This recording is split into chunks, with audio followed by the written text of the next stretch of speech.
Karen G. And today's special guest is Joanne out of Liverpool, in the United Kingdom.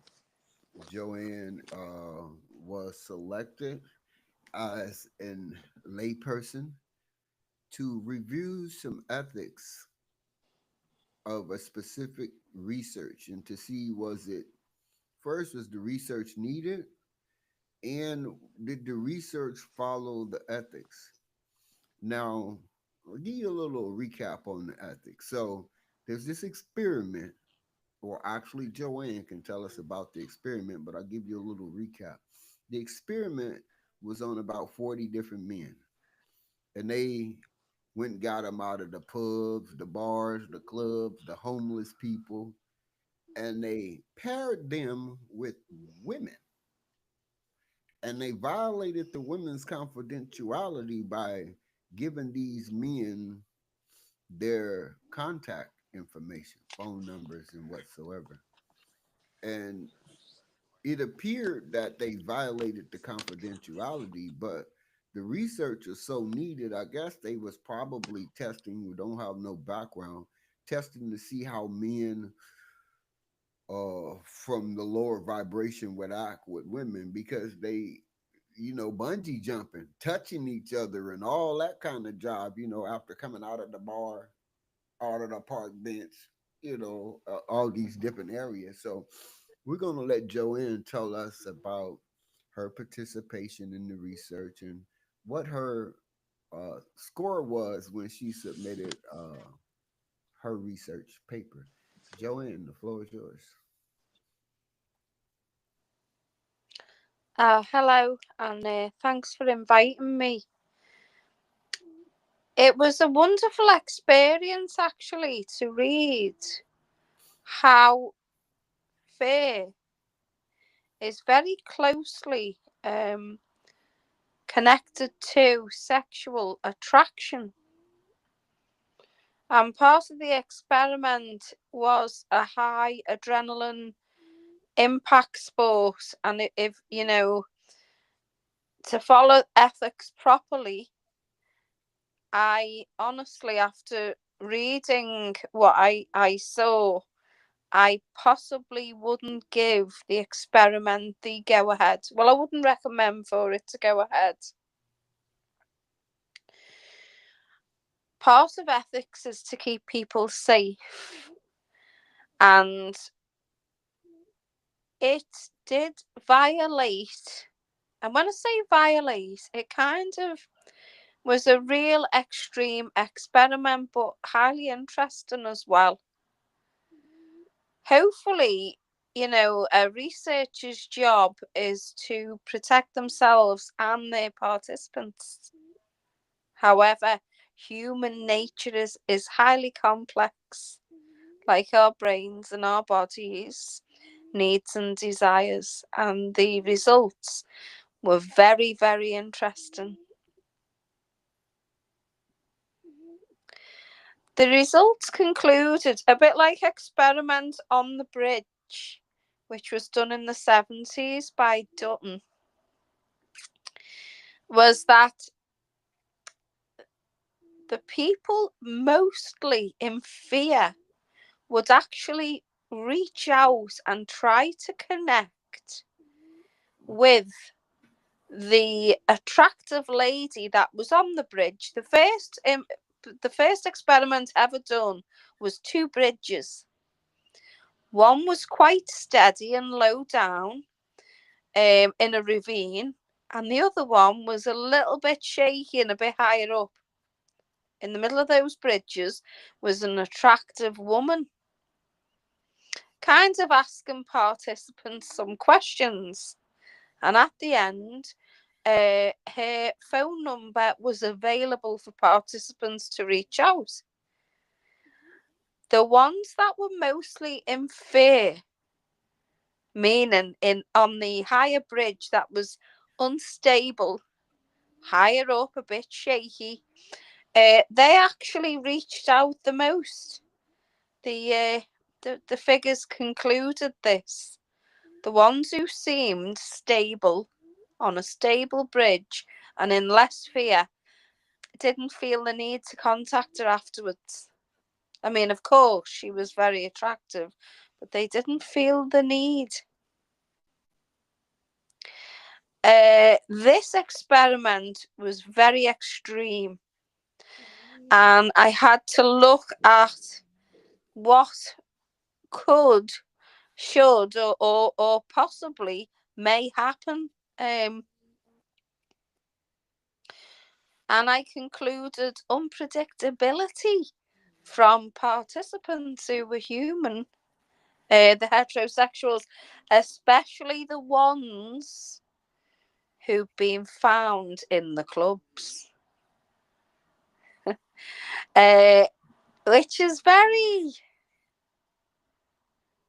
Well, it was an exciting experiment, actually. The participants were given a bungee jump to do with an attractive partner. And the results show there was lack of researchers being committed to make sure that participants were not psychologically disturbed because of the theory of fear and sexual attraction being closely connected.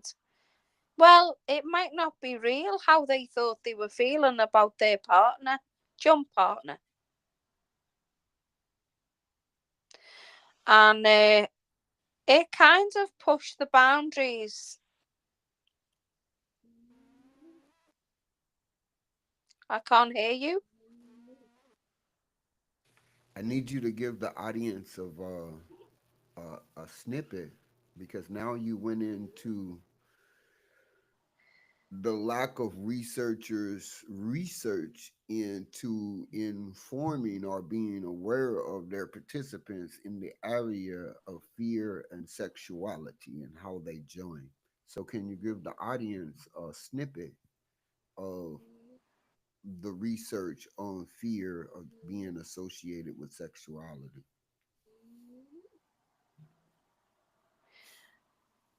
Yeah, just a snippet. Fear is closely, very much linked to sexual attraction and other feelings through the brain. People cannot sometimes decipher, i.e., uh, to suggest why some people get into really unhealthy relationships. They don't They may recognize. actually even be a... Sorry? They don't recognize danger. Well, they may even be addicted to danger. They Mm. may be addicted to the feeling of the rush.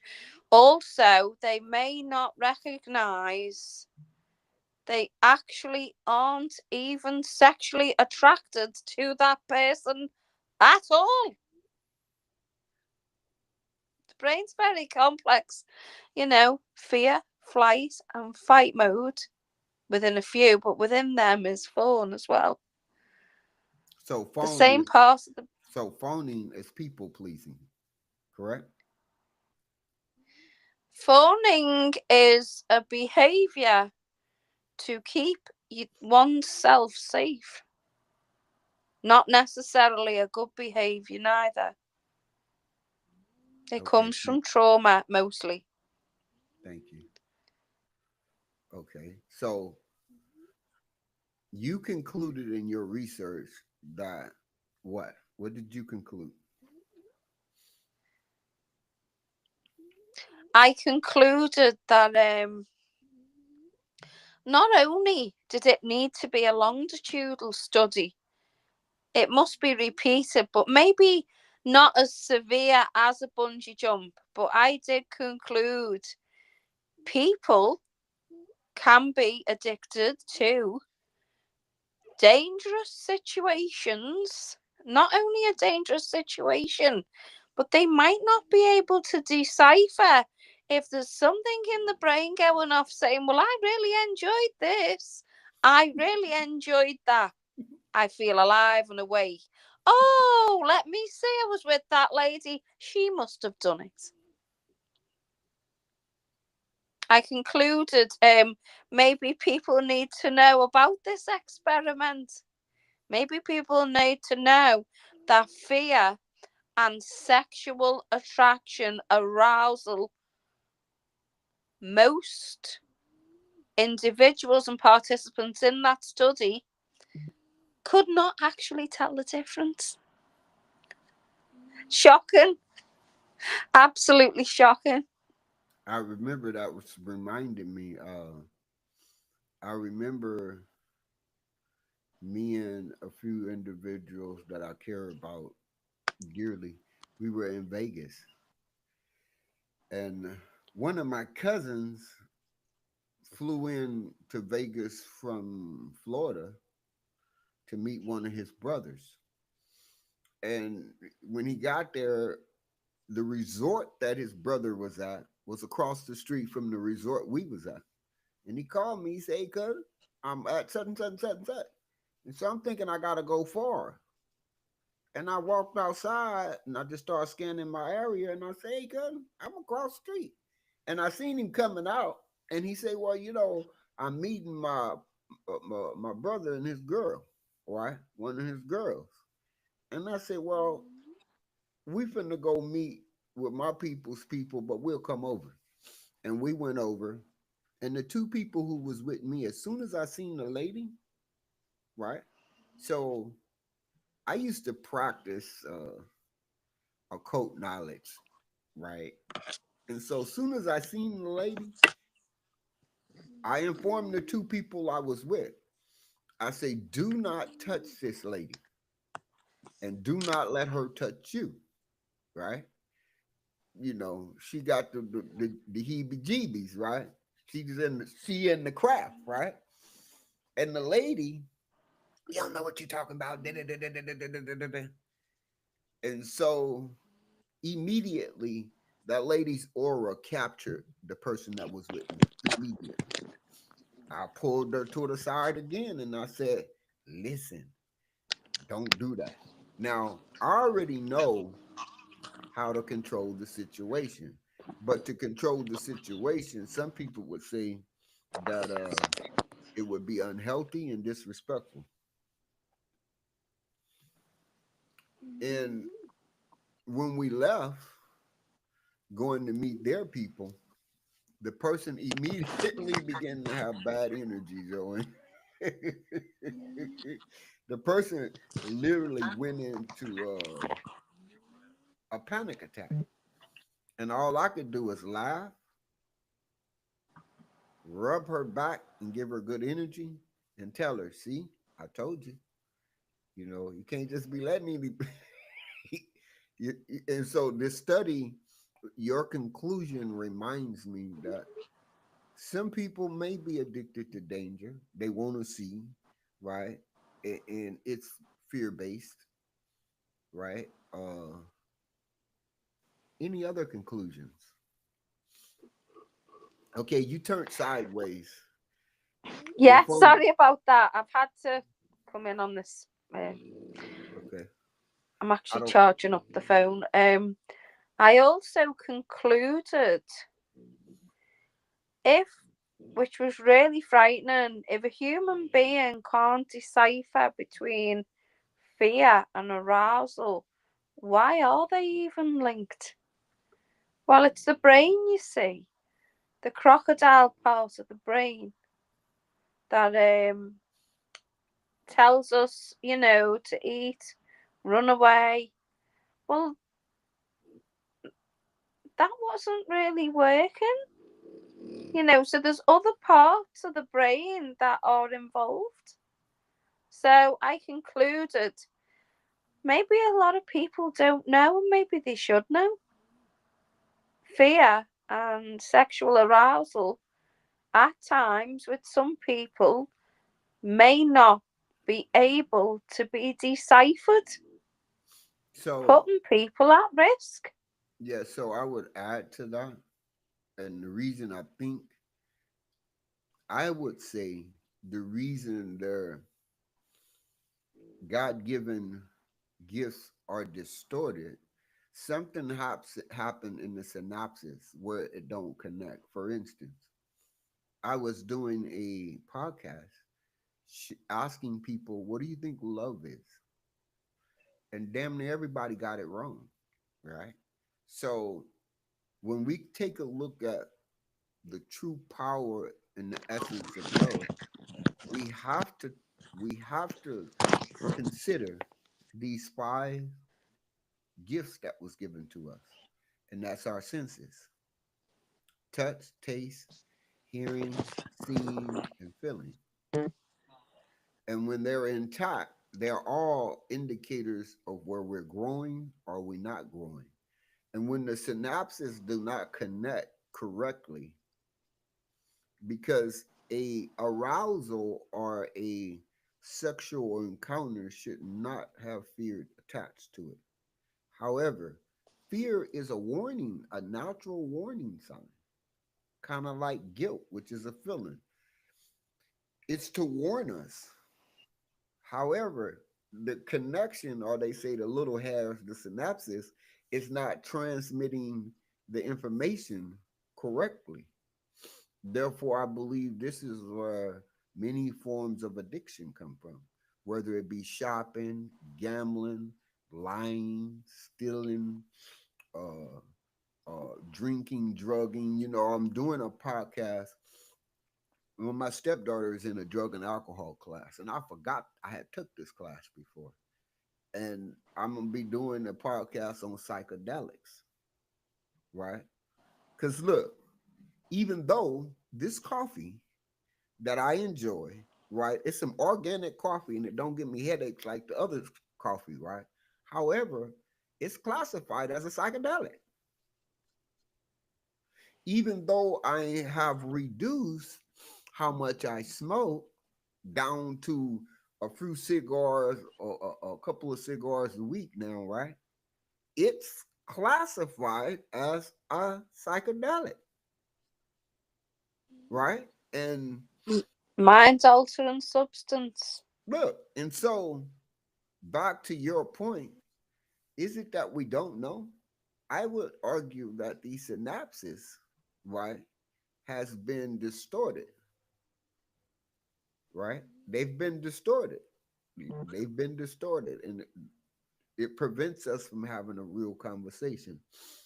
I'm up this morning and something led me to a book, for instance. In this book, it talked about the hidden conspiracies.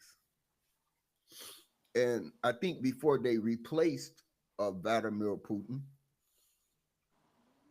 a former KGB agent, now the head of Russia, I think before they replaced him, he warned the world that everybody at the top that we be seeing on the teleprompters and the televisions, all he said they hybrids.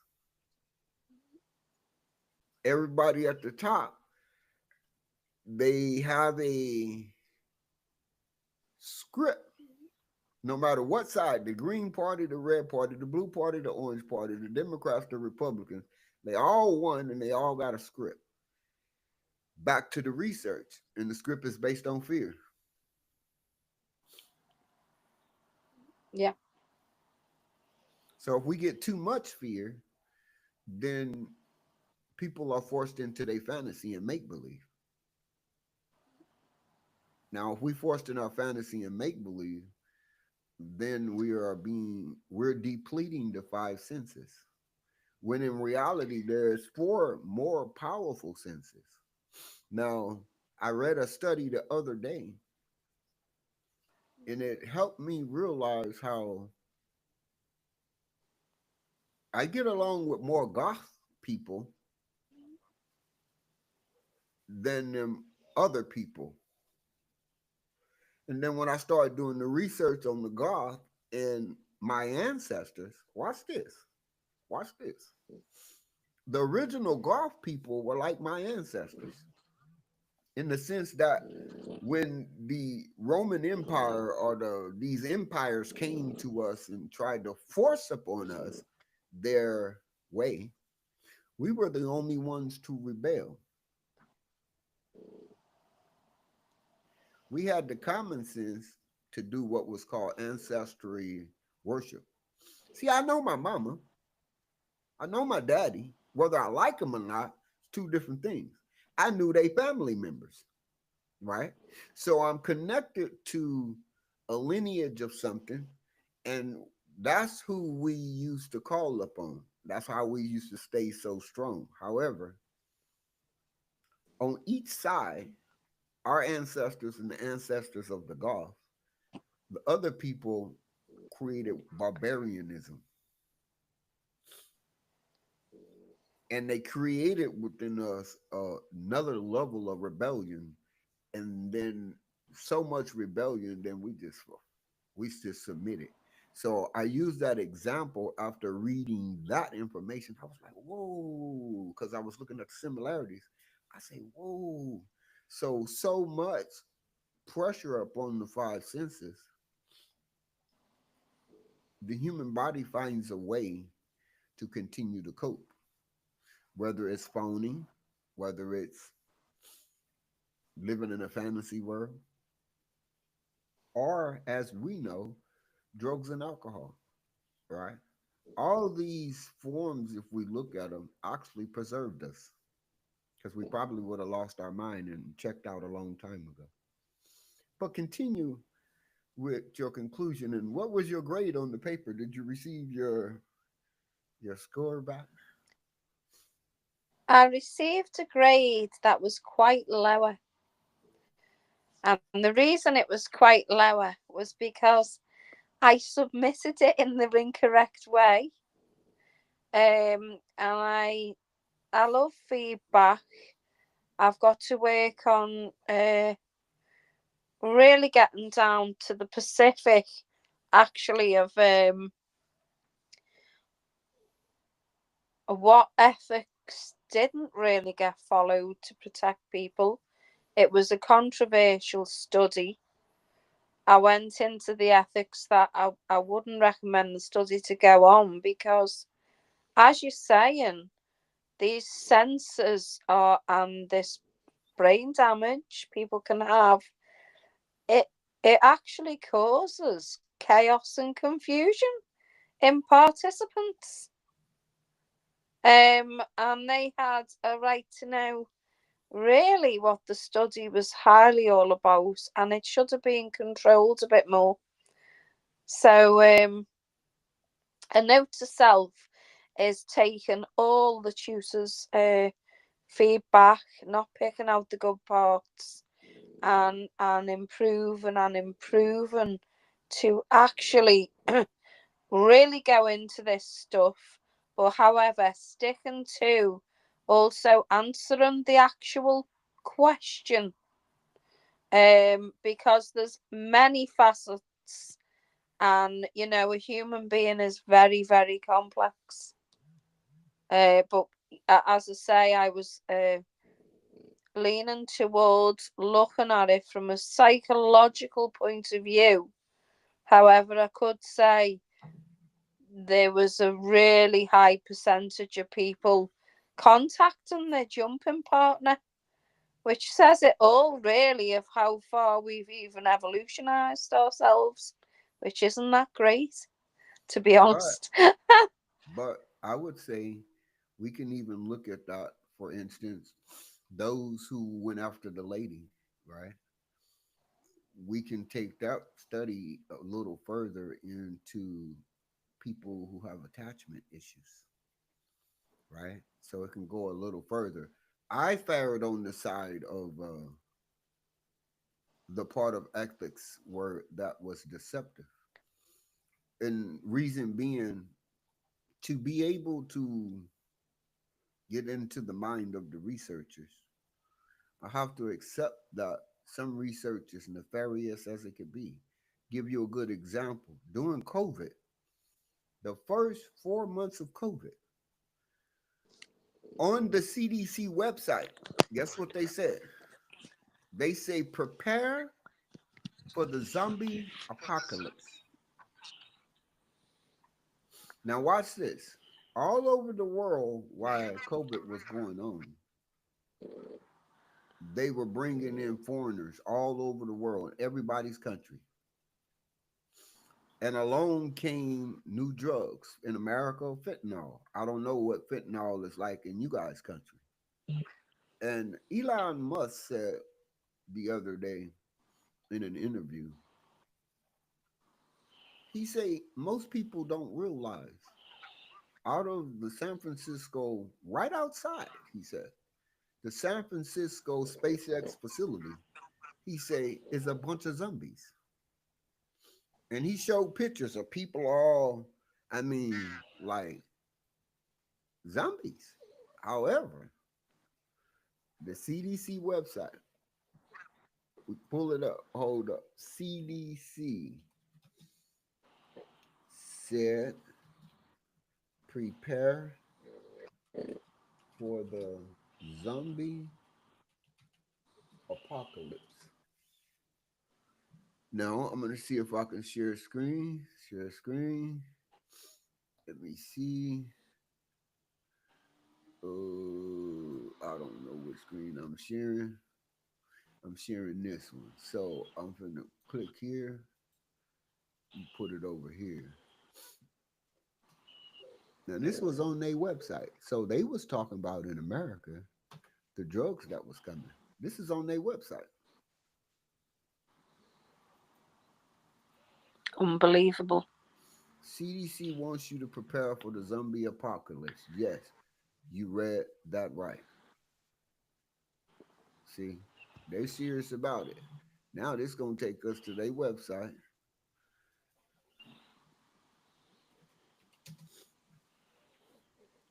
Go back.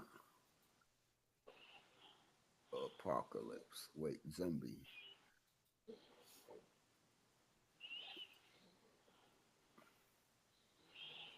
Go back. Wait, go here. Go here. And where is it? Go back. Now this was in 2021.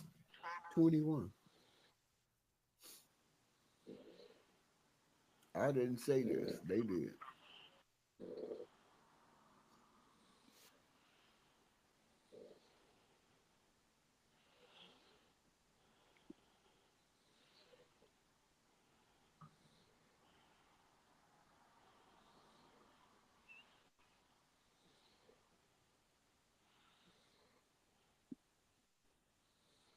So we know for us, it was fentanyl, right? And it's still killing people, turning them into zombies. I didn't say this. These people said that. However, most people wasn't even aware of it. We had from 2019 all the way to the start of the pandemic, all around the world was an influctuation of immigrants from all over the world, all these different countries. Only God knows what they brought with them. Now, history has proven there was, I don't know whether it was the Germans, but I know it was the Africans. As long as the Germans stayed in a certain part of Europe and the Africans stayed in Africa, did you know the world was not infested with diseases? It's historically proven, It actually sounds like it would make sense. right? Because the Germans, Here in Liverpool, yeah, there's they been don't like no a damn body. lot of old. Sorry, I was saying the Germans, they don't like no damn body, right? I And don't blame them. it was something about it was something about their body chemistry, just as well as the Africans. And when they all came to the Americas, so they may tell me, "You're a black man." No, I'm an original. I'm an original from the earth. I'm made of carbon. I'm a carbon being. Yeah, I ain't black like this microphone. So that was a construct that they created. And so when our people came in contact with Africans, there was we got diseased. When we came in contact with the Germans, we got diseased. See, we had made a treaty with 6 European nations here in the Americas. It was Britain, it was Spain, it was French, it was Portugal, it was the Dutch and the Germans. Now, the other five, we taught what we knew, they taught what they knew, but it was them Dutch and not the Dutch, it was them Germans. Seeing you have to be, when we do the research like you're learning to do, we get to add our references so that I can go back and I could say, well, Joanne, can you consider? See, I've been in situations to where I could think horribly. See, because when I read your research paper, I fared on the side of deception. Hmm. A certain amount of deception can be used in studies because the Hawthorne theory studies proved that people who knew they what they were actually participating for actually